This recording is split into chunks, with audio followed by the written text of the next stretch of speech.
All right, everyone, welcome back to PGL Bucharest Major 2018. We are here at the very end of the SEA qualifier. This is the grand final between TNC and Execration. It's just a best of three.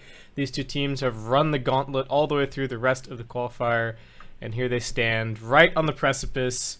It all comes down to this. I'm Baseskip here casting for you guys once again, and joining me once again on this journey is Lumi. How's it going, Lumi? It's doing great. I woke up, play a lot of video games, Nice. now I'm here to talk about video games. What a life I live in. Yeah. Dota 2 video games, or did you play some other video I games? play some card games, multiple okay. card games. Oh, there you go. Well, we got the Phantom Lancer out again. TNC sticking to their guns with this opening. Well, actually, they were picking the Nyx Assassin previously, so they banned the Nyx. Both teams were being quite considered with their opening bans. TNC getting rid of the Bounty Hunter. Even with the Bounty removed, still choosing to get rid of the Tinker. They do leave some Execration staples in the pool. The Doom makes it through, the Razor makes it through, but for their first two, they're going to end up opting for the Tiny Brewmaster here. So if you guys are watching the games from yesterday, we saw both Cuckoo and Raven buy Battle Fury on Phantom Lancer, which is definitely a huge deviation from the norm. You skip the Diffusal Blade, you go to Battle Fury, and I was trying to figure out exactly why. So I had a shower thought, because I think about Dota while I shower. And what it dawned on me is that Diffusal Blade, it's very good when you get it early and you have that power spike with the Max Lance, with the Max Phantom Rush, Diffusal Blade, you could walk around and get a ton of kills.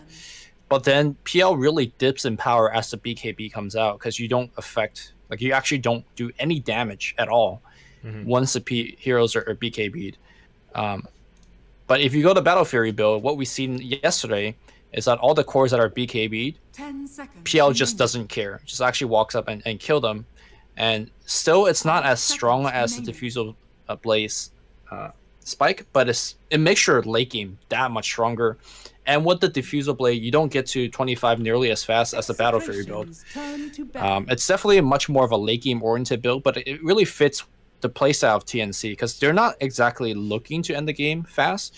They're looking to camp outside of your base, control the map, kind of acquire a big advantage, and push whenever they're ready.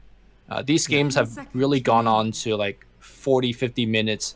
We've seen games, going to the second and third Roshan kill. So I think it really fits the pacing of the game with the Battle Fury build.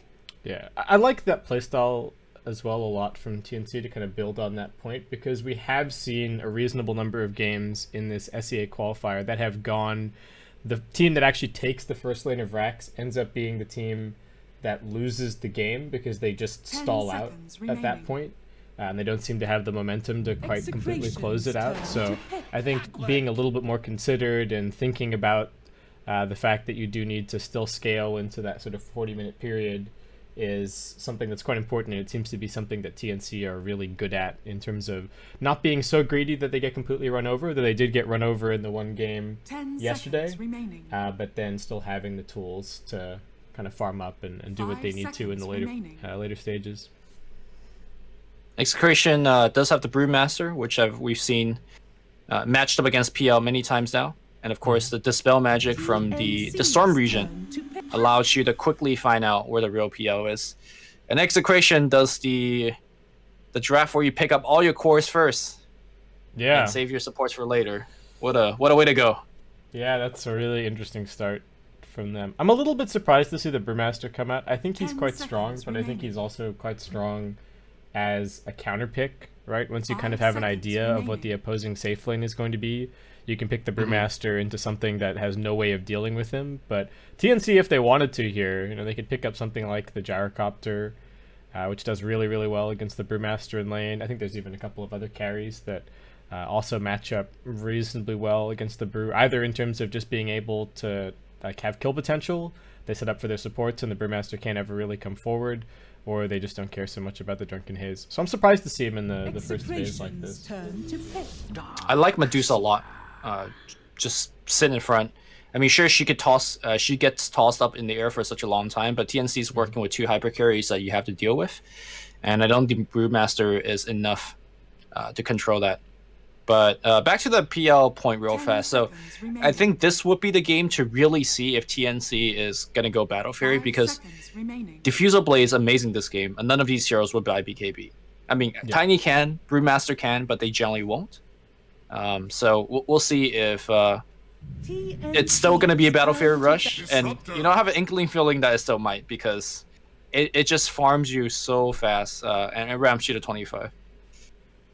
Yeah, I would not be too surprised to see it at this point, but I think the other point to raise here is that Darkseer is very much a timing hero as well. I mean, we saw Sam H scale really well on his Darkseer, but to me it also feels like you just want to get that first 1 or 2 items and then go and help your team and use that early game strength. So there is the opportunity to kind of line that up with the Phantom Lancer's timing and be really strong through the mid game portion. You know, you've got a not a super tanky Phantom Lancer necessarily, but he's a decent Ion Shell carrier, which is going to be especially relevant against these Execration heroes. The one thing that worries me a little bit about the Execration lineup, they have quite good damage and they have quite good burst, but I feel as if they don't necessarily have the best sustained damage like after that.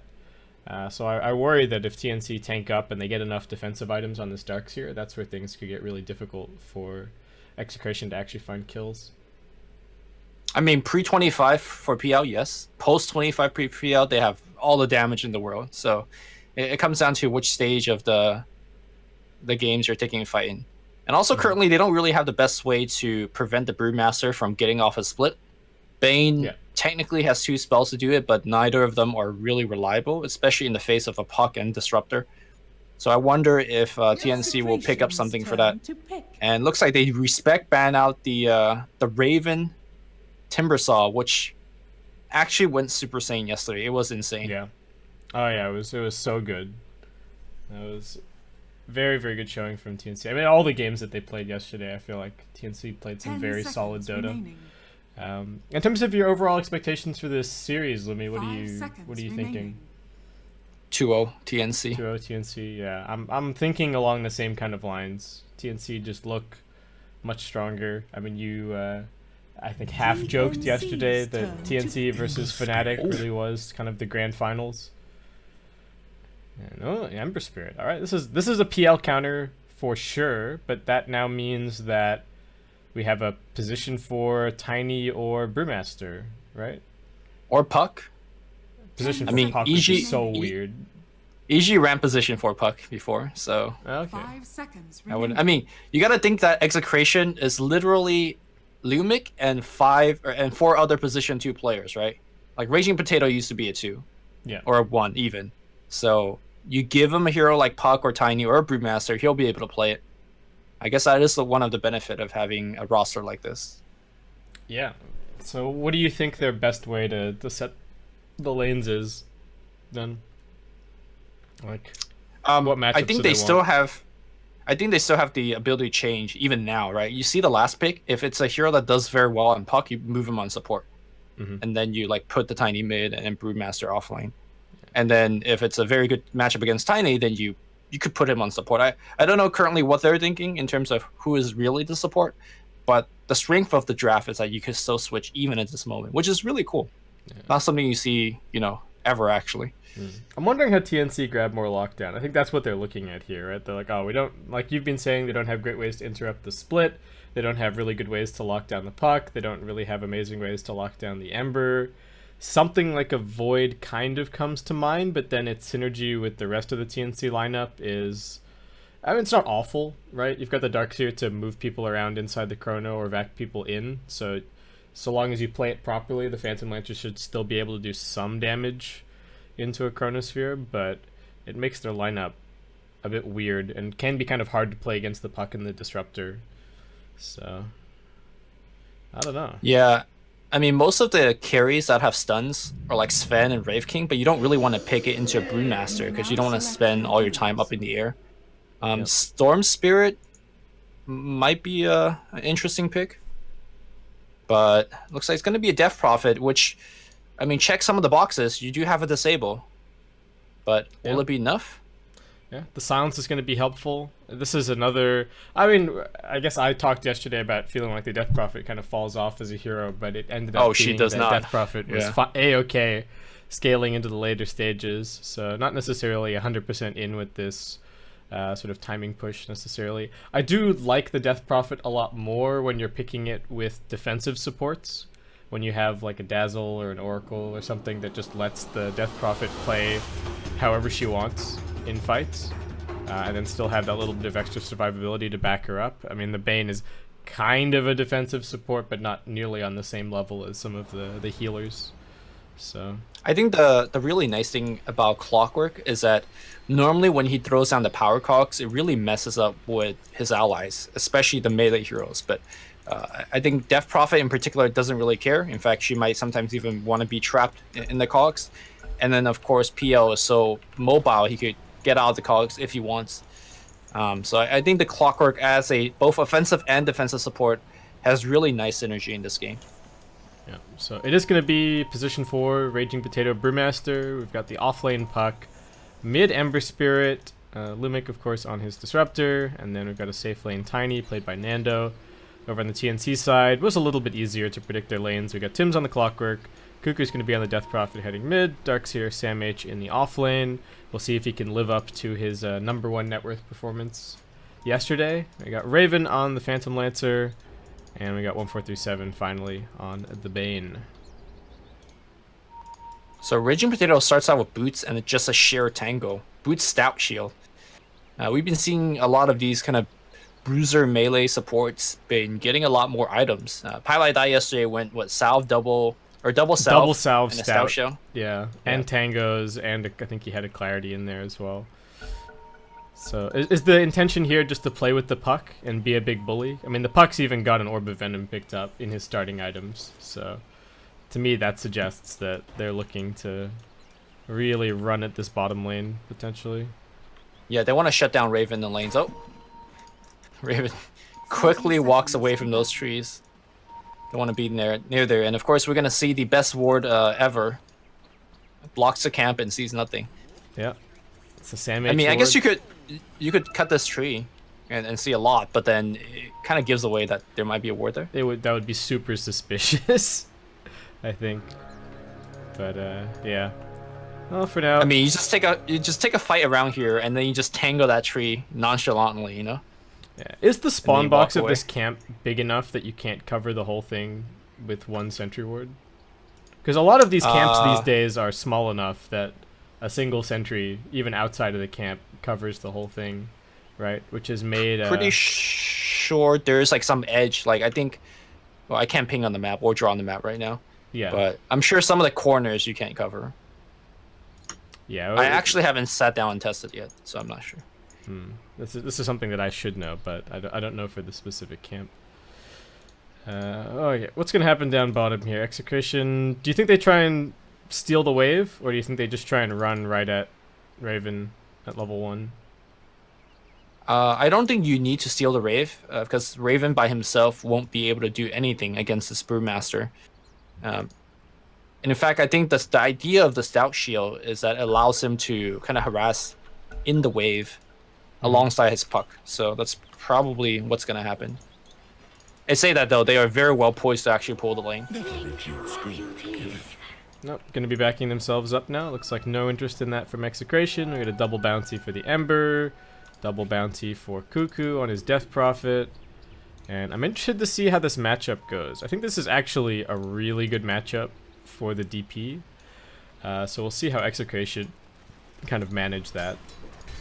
TNC just cutting the wave, not even stealing it. They're just farming it right here. Tim's and Sam H.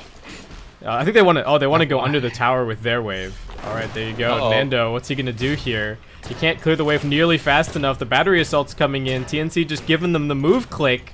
They're not even aggroing the tower. They're just letting the creeps do it. The TP's coming in from Lumic, trying to help out. Another Ion Shell coming up. Tim's now laying in with the auto attack. So that's just first blood. TNC with the punish.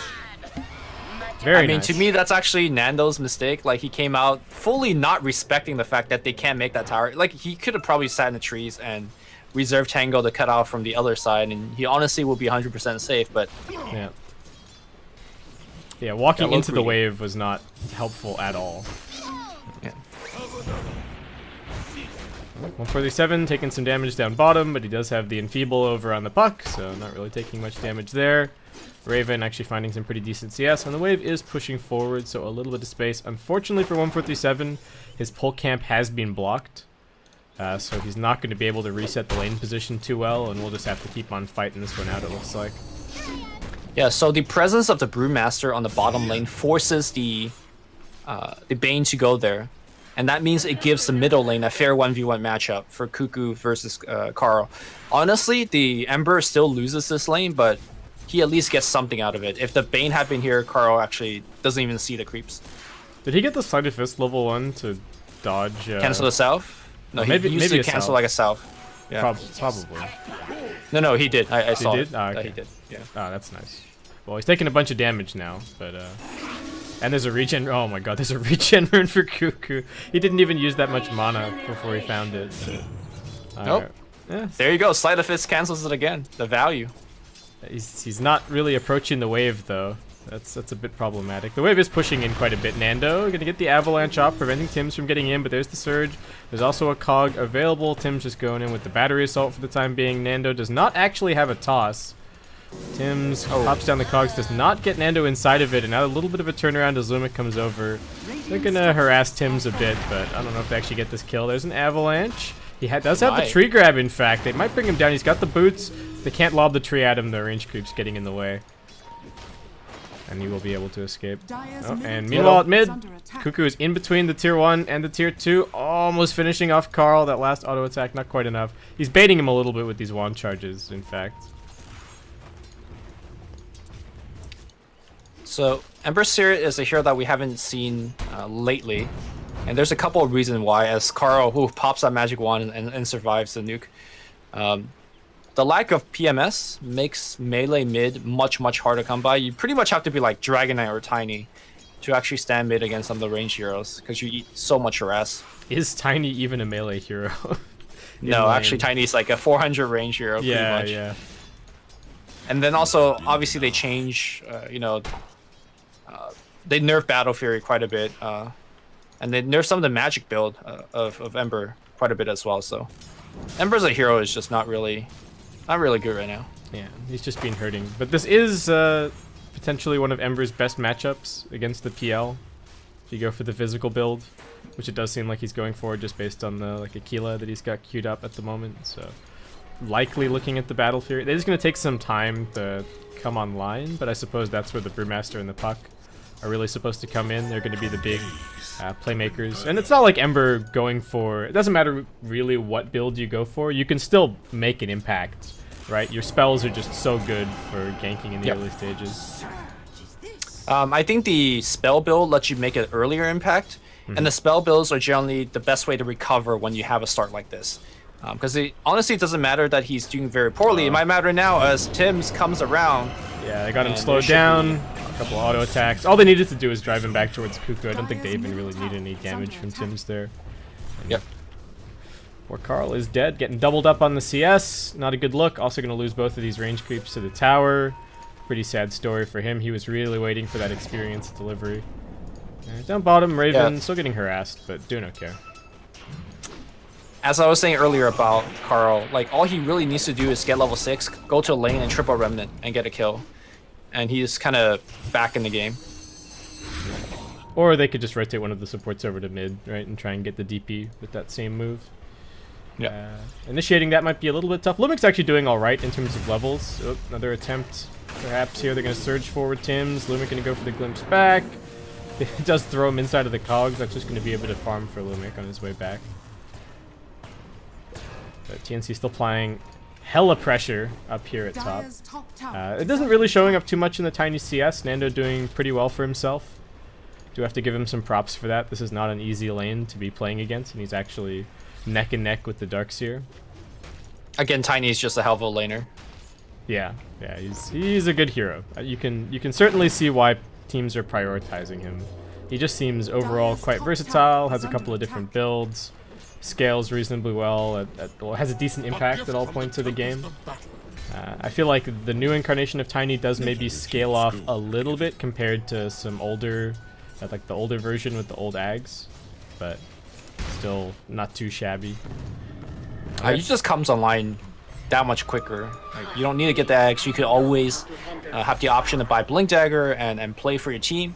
Whereas the old Tiny, you have to make the hard decision. Okay, do I buy Axe and play for myself, or do I buy Blink? And by the time you make that decision, the game could just, change very rapidly. Surging surge forward, Nando, nice Avatos combo back and keep Tims at bay, but Sam H still closing in on him. They were saving the battery assault. They knew that toss combo was going to happen, and now they bring in Cuckoo. The toss goes out, but Nando, I think he's still dead. Can they finish him off? A little bit more damage.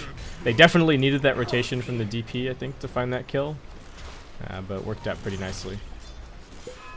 So by comparison, if you look at both teams off lane, the Execration, Panda, and Puck hasn't really done anything. I mean, sure, the PL isn't farming well, that's for sure.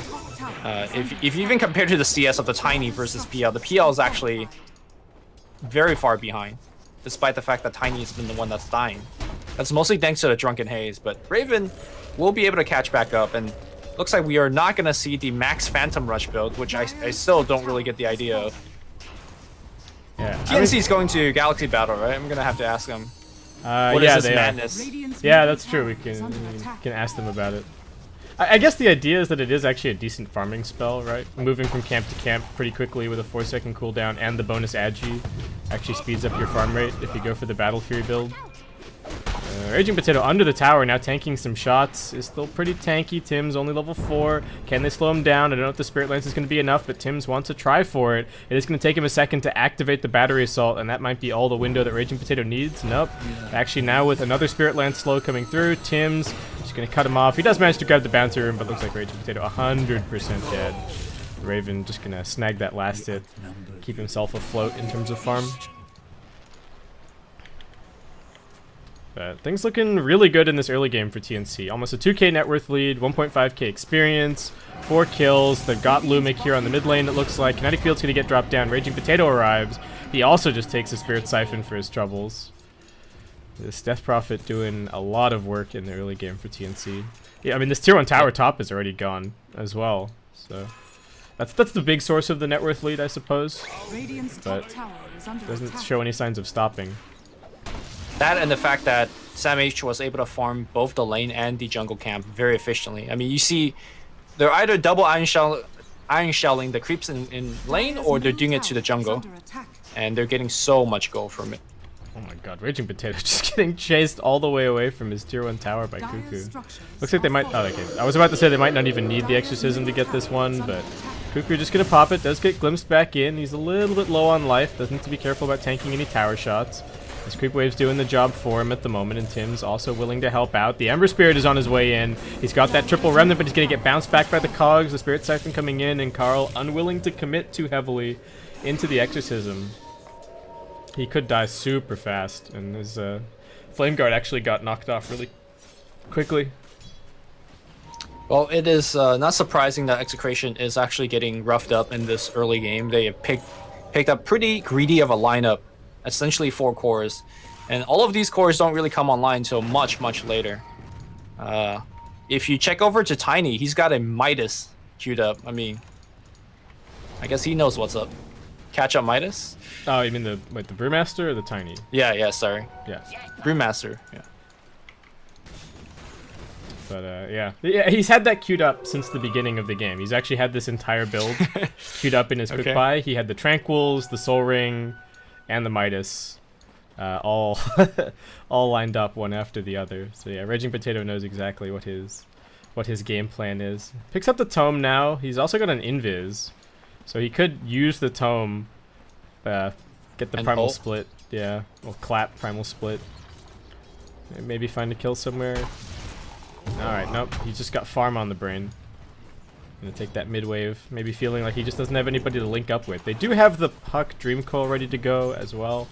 And I feel like Execration, if they don't make some kind of gank happen in the next couple of minutes, that's somewhat of a missed timing for them, right? You've got the Triple Remnant ready to go on the Ember, you've got the Dream Coil on the Puck, and you've got the Primal Split on the Brewmaster. It's not easy for you to set it up necessarily, but it's a ton of damage, a ton of control, and you would hope that it can at least find you 1 or 2 kills somewhere. The thing right now, if you look at the way that TNC's farming, they're doing it very safely. Bottom lane, double Iron Shell, push out the wave, you can't really make it go. Ooh, smoke got broken here, Instantly so very broken. nicely done. Yeah. But DP is still smoked up. Whereas top lane, PL is farming, but he's also like a very hard catch, so I don't think you could even go for him. So TNC does recognize the fact that Execration is very strong at this point in the game, and they're just not allowing Execration to find that opening. Oh, Static Storm Kinetic Field, catching the Phantom Lancer. They glimpse him outside of it, and now he's able to just pop the Doppel. Nando chasing after him, but Lumic with a bit of a misstep there on the glimpse. Oh, man. Phantom Lancer is actually maxing the Phantom Rush, by the way, and going for the Battle Fury. So it looks like this is just the build. If it's a TNC Phantom Lancer, at the moment it is a max Phantom Rush, Battle Fury buying Phantom Lancer. A lot of things to ask about. Yeah, it's kind of unfortunate. Oh, it's not, I guess it's not unfortunate, but the fact that their build has deviated quite a bit from the standard build in terms of what they go for afterwards probably makes it a little bit harder to compare the timings between the two. Like, it would be really interesting to know how it, how the like Manta style timing compares, or the Heart timing. Though we haven't seen Heart as much. You know, these TNC Phantom Lancers have been going for like an intermediate high tier item and then thinking about the Heart. He's been going Scotty, I believe, every single game, right? I mean, pretty much. Went Abyssal strong Blade in the third game yesterday. Yeah. Carl's just going for some BOTs, so I mean it's not really one build or the other just yet. He's not really committed. Nando gonna get Fiend's gripped. I mean, he does have a little bit of status resistance, but it's not gonna save him here. He gets the avalanche off, but Tim's quickly finishes him off. Wait, didn't get any. Oh, was it? Did his urn just get delivered after that kill? I was like, why does he not have any urn charges? But yeah, it looks like it unfortunately just got delivered. But TNC have their sights set on this tier 2, and Execration still just kind of twiddling their thumbs over on the other side of the map. They're not threatening a building.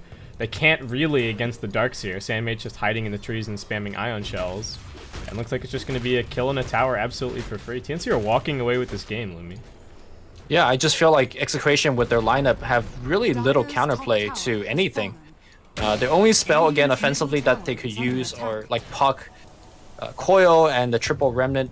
And I guess you could add Static Storm and Glimpse on that list, but pretty much all their damage right now is just the Puck nukes and then Remnants. And they both have to be at the same place to actually get a kill. And I feel like we're rapidly getting to a point that TNC probably doesn't even die to that combo. Yeah, they do have the Blink Dagger up now on the Puck, so Execration moving for something. They're going to throw a scan out underneath this tower. They know exactly where Sandmage is, but seemingly just cannot do anything about it. Sandmage is going to be going I mean, look at where the wave is. Again. Yeah, the wave is all the way under their tower. Yeah. Oh, he just iron shells the creeps as they run by. 1437 Invis. He's got Fiend's Grip in a few seconds. Spots out Carl, but nobody is really nearby to help him out, so looks like this might just end up being some scouting. I don't know if anyone can really get down here. Execration showing a bunch of heroes in the lane to shove it underneath the tower. I like this ward positioning a lot from Lumic. He's really hoping to set up for a fight down here and then get a glimpse off. You know, turn it into a 4v5. Maybe that's how Execration can win a fight in this situation, because it is going to be tough. If the Death Prophet gets her ultimate off and is able to run in, I don't know what they do at that point. Cuckoo's already level 13. He's got himself a Yules. He won his lane. They knew the matchup. They knew exactly what they were putting him up against, and he's since gone and, you know, won top, claimed a bunch of these towers, and really set his team up for success. Well, Puck has just decided to cut the wave since he actually can't. I mean, both teams are cutting wave, and now Darkseer is going to send a creep forward and cut it with his own creep. This is Dota's becoming some next level stuff now. Yeah, it's interesting how quickly like cutting waves has just become a huge, like cutting and shoving waves has become a much bigger part of the game than even just a few years ago. Like the sense of safety of like even being in the middle of fog of war, no vision, but still knowing that the enemy team is probably too far too far away to stop you cutting a wave quickly. They're going to toss in on top of Tim's. Raging Potato threatens the ultimate, doesn't need to pop it just yet, but he does actually get silenced up. Can they burst him in time? They might be able to. Raging Potato's dead. Tim's is still alive. It's a 1-for-1 so far. The Static Storm Kinetic Field getting dropped down, but it's just not doing any damage in the face of this Death Prophet, who now runs forward. Carl out of spirits. They're going to Nightmare him up. He's also dead. The Silence doing so much work in that fight. Yaj looks like he should be able to escape, but that ends up being a 3-for-0. Execration. That was not the fight that they were hoping for underneath that enemy tier 1 tower. No, steals the regen here, but Yaj might pay for it. He doesn't have orb. His blink's being cancelled right now. He can phase, but it's a very short phase because it's low level, and I don't think that regen rune was worth it. Cuckoo now picks up yet another kill. And the damage issue, we just saw it there, right? The Brewmaster split doesn't go off, but Puck couldn't land his spells, and Ember, well, I don't know whether he landed his. And as a result, it was a pretty decent idea of tossing the Brewmaster in, but then the battery assault just made him look silly. Yeah, that was not a good look. I mean, they did lose Tim's in the end, but he's already quite tanky. Has the VIP booster picked up for his Spirit Vessel.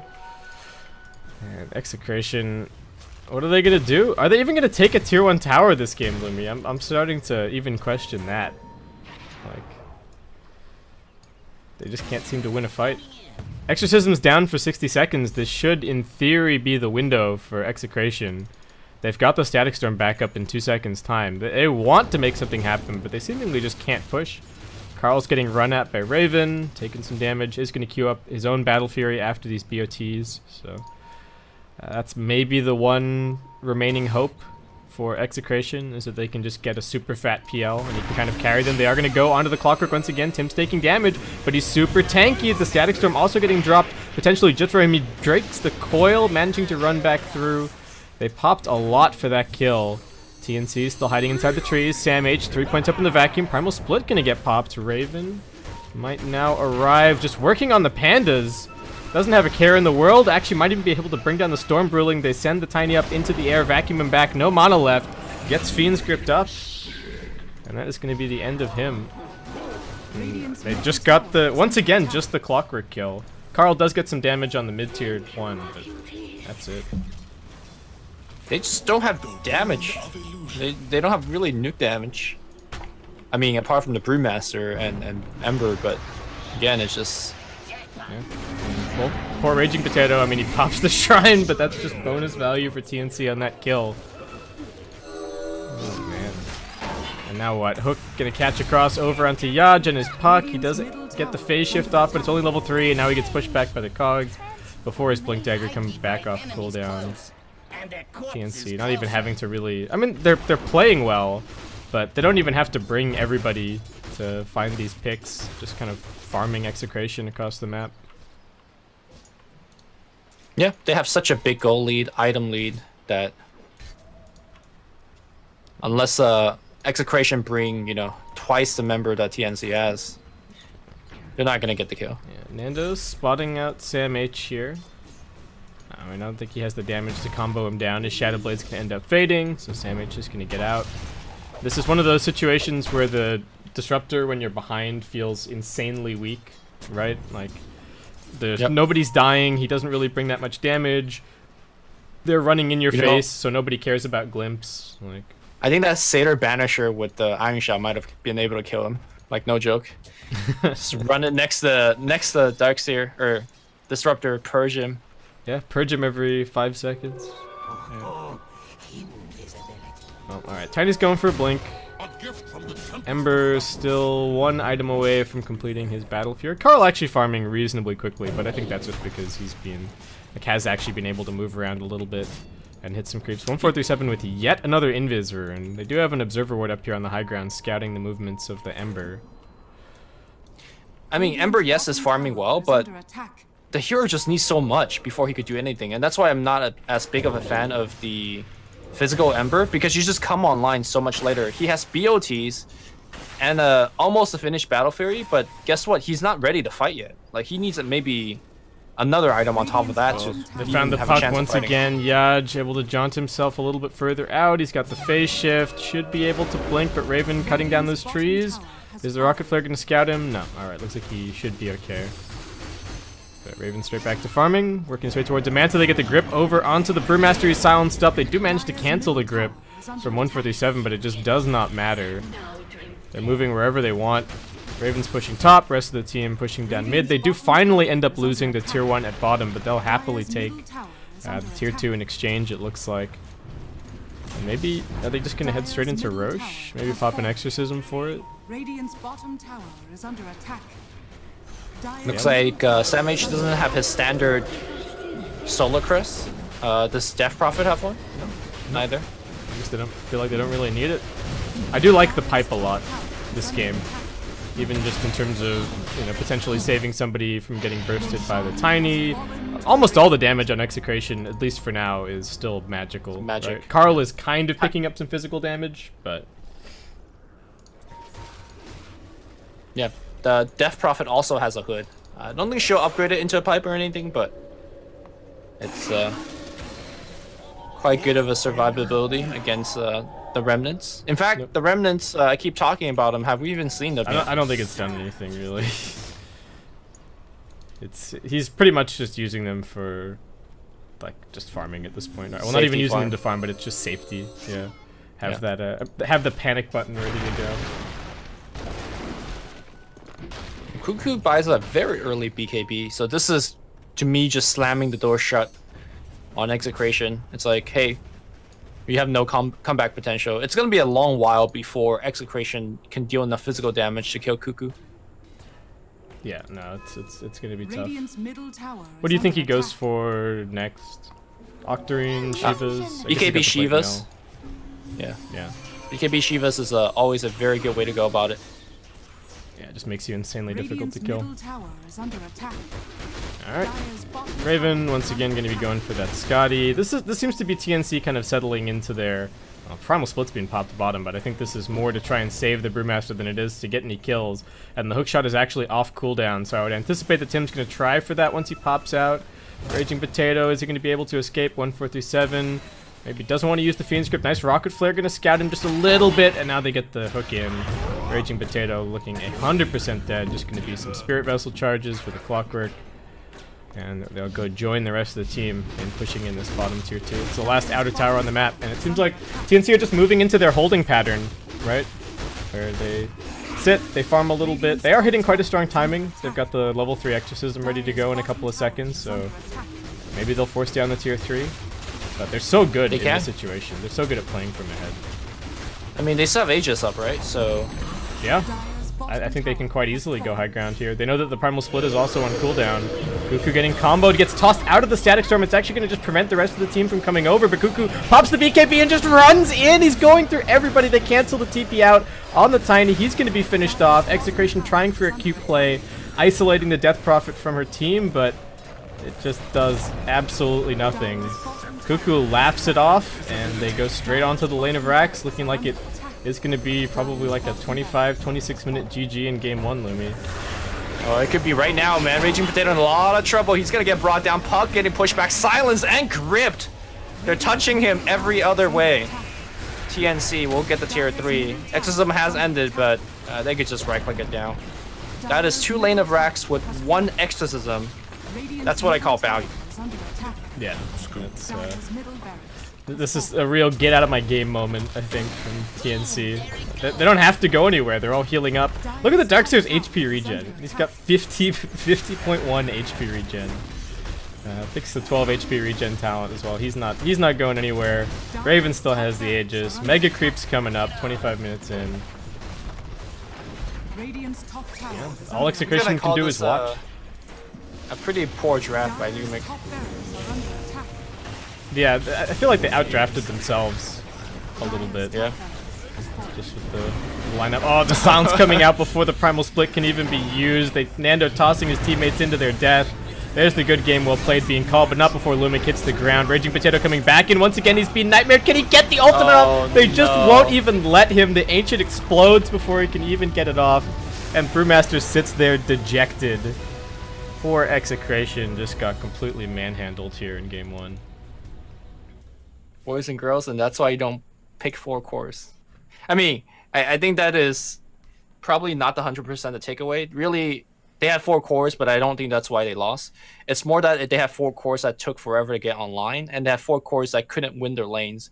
The Bane in particular just complicated things a lot. Carl either loses his lane, or bottom doesn't do anything, and then the top was always losing. So Execration had a draft that it was already losing 2 out of 3 lane, pretty much guaranteed, and would combined with the fact that Execration's hero come online so late, it was just kind of dunzo. Yeah, they really didn't have.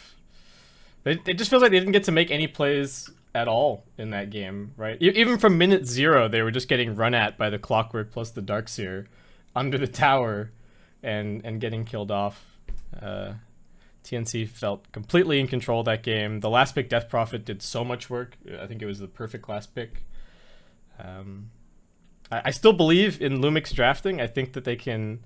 We said 2-0 going into the series. I feel like Execration do have the potential to take a game, but that first game was not a good look. So we'll have to see if he can maybe shake things up a bit going into game 2. Maybe we'll see some of the more comfort picks come out, like the Razor and the Doom.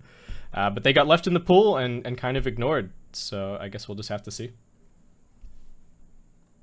But we're going to jump to a break, guys. This is the grand finals of the Bucharest Major SEA qualifiers. TNC one step away from securing their spot at the Major, getting that big opportunity at all of those all-important qualifying points. And we're going to be heading to a short break. When we come back, Game 2 starting soon.